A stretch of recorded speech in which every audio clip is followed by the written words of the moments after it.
My name is James Williams Jr., and this is part 3 of whatever the hell I'm going to call this. Anyway, you'll see it when the title pops up. So, Mr. Minius had made all this stuff about this stuff, so, here we go. Alright, so, if you haven't heard this theory, there are 3 or 4 possibilities of how human life began.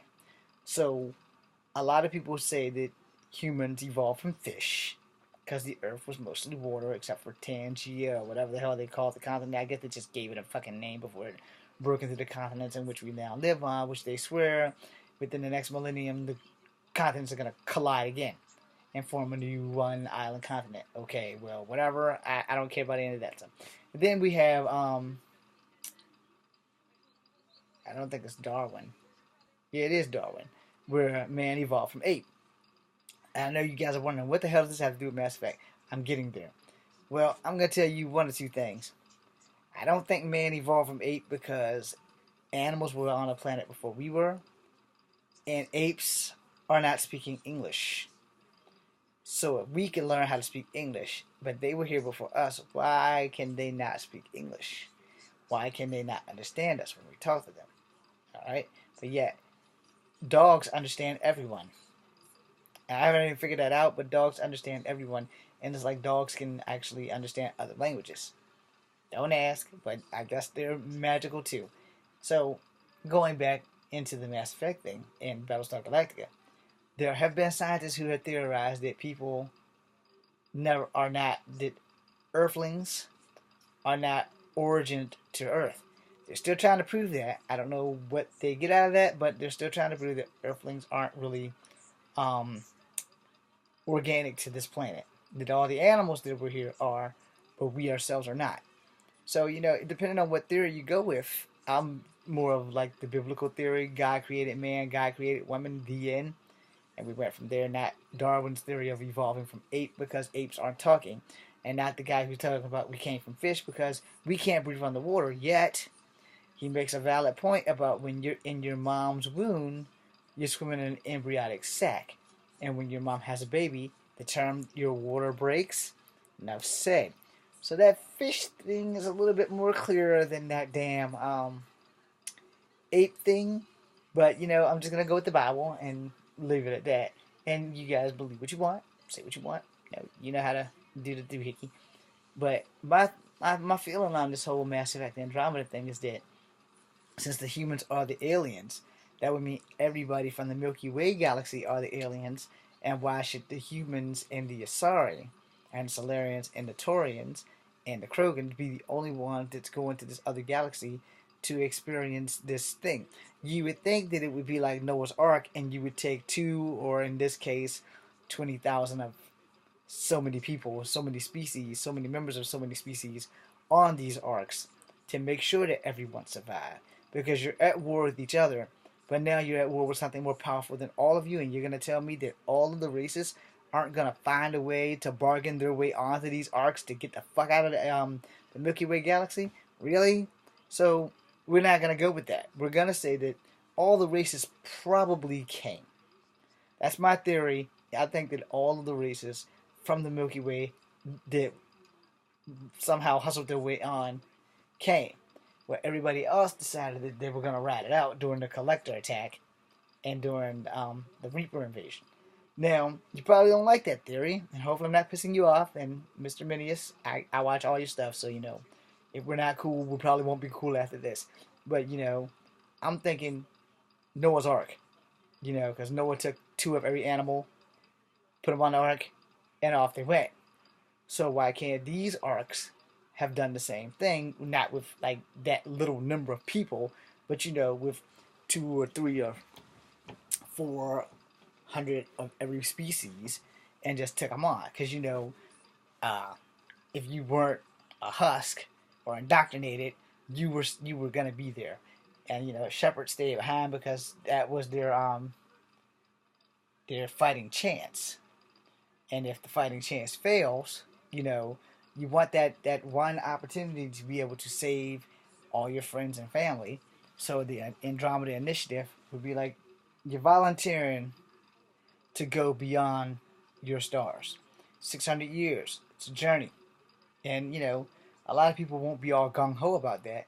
But all right, let's use the writers for an example.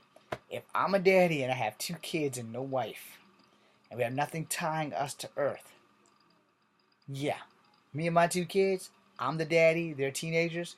They're still under my rule. They're coming with because we're not staying here. Simple as that. And a lot of people aren't gonna like that. It's like, well, maybe Mr. Ryder didn't want his kids to come. What parent in their right mind, knowing that there is a war coming, is going to leave their kids out there to fend for themselves? I'm a soldier, so I know how this shit will work. Now in the real world, when you are enlisted, if both the parents are enlisted, they have to give up custody to the nearest relative in the family, which generally would either be the mother or the grandmother of the mother or the father. You know, so depending on who the living relative is, and if they got brothers and sisters, they can take care of them, and the government will issue that family checks so that when you are deployed, or if you're both deployed at the same time, your kids won't have to worry about eating and going through school and everything, and they won't have to stay on the base because they were both. If you're both deployed at the same time, unless your kids are 18, they're going to go live with somebody. That's pretty much regulation right there. So in that, I'm thinking if the writers had to go into outer space and there's no mom, if they are pretty young, who wouldn't want to go on a space adventure with your family? Now, of course, unless your family's like my family and you're always at each other's throats, maybe a few of us would go on a space adventure and leave the pain in the asses behind. Y'all know who you are. So, I'm thinking with all these theories and everything, Andromeda is going to kick ass. So there's no question in that. But I'm thinking, all right, minus the Yogg in things that could be like fatal to the human or the council race's genome, I think that they would probably take damn near every species. But the thing about Solarians, because they like to make clones, I'm pretty sure they probably took a clone machine and probably took the genetic material of every living species on the Milky Way galaxy or in the Milky Way galaxy. I mean, you have to think about it because Circus had a Yogg and it had Varan. So there's always a mad scientist somewhere. And no, this isn't a pick at Morton or Paddock Wicks, but you would think that if you're going to send people, you're going to send scientists, you're probably going to send clone machines with you so that you could make a clone just in case something goes wrong. You want to be able to make some clone of something so that the species can live. So you really think that and plus if you paid attention to the part of Mass Effect 3 where Shepard gives the Solarian the heat stabilizers to help the incubation of whatever the hell they're talking about. So if you think about it, I don't think that too many Solarians would not come without some kind of clone initiative to go with. Be like, okay, well, we know that there's a pending Reaper invasion. We don't believe Shepard, but we don't want to take any chances. So whichever Solarian go, we're gonna send you with this special package that gives you the DNA of every species that ever existed in the Milky Way, so that if we do find a place where we can call our home, we can introduce these new clones, which will become proactive in their own lives and keep going. Especially since Solarians don't have a long lifespan. And who's to say that the Asarians won't do that? Plus, the Asarians, they can mate with anybody. So, they're never going to really die out. Plus, they have a 1,000-year lifespan, so it's kind of going to be a little bit difficult unless they're killed off to just die, you know? And so when you're thinking about that, and then you don't know if your endings are going to affect Andromeda. And they said that they're not.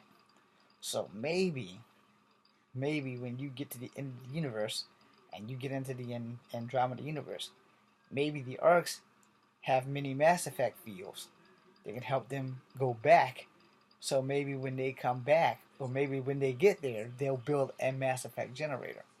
However, if your endings in the other one wiped out all the Mass Effect generators, then this is clearly a one-way trip. But that doesn't necessarily mean that there's no way back home. Because like I just mentioned in the beginning, there has to be a contingency plan. There's always a contingency plan. And like at the end, let's say you chose the fourth ending, where you did nothing and the war continued on, and they never give you an aftermath to let you know what the fuck happens. You don't turn people green, you don't become a Reaper, you don't do anything. So there's no telling exactly if you're gonna get home or not. But since they clearly say in the video, excuse me, they clearly state in the video that this is a one-way trip that's going to take 600 years. We will wake up 600 years from now in a galaxy that's not ours.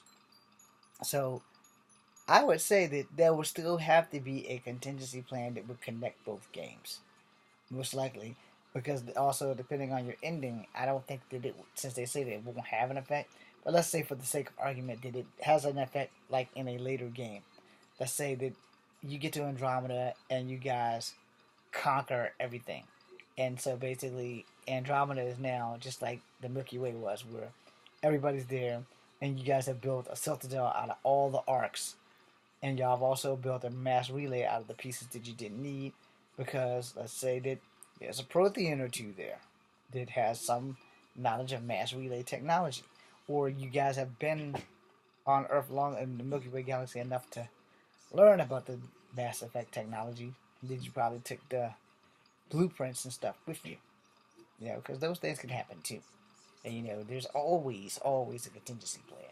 It's the military of Earth that is always going to have a contingency plan. So I'm pretty sure American militaries have a contingency plan. So I'm pretty sure every other military on the Earth has a contingency plan. Because if you don't have a plan B, C, D, E, F, and all the way to Z, then you're gonna wind up getting screwed or being ruled by somebody who you can't beat. Somebody may have to Negan your ass. I'm James Williams Jr. This is 11 minutes and 50 seconds of your life that you can't get back. I hope you guys enjoyed my video. To Mr. Minius, keep posting, man. And if you guys like it, you know what to do. I would love to be able to be in the forum with you guys on Mass Effect. I'm pretty sure that you guys probably could care two shits about what I thought about the whole thing. I liked your videos and everything, and I hope you guys enjoy my thoughts or whatever. And, you know, at least think about my conspiracies. You know, it could help, could not. And they kind of make sense depending on how long you take to think about it. If you take too long to think about it, you're going to be stuck in that Star Trek, Star Wars logic of the Force versus the non-Force. I can make a video about that too. I'm James Williams Jr. This is Kung Fu Number 2. Be seeing you.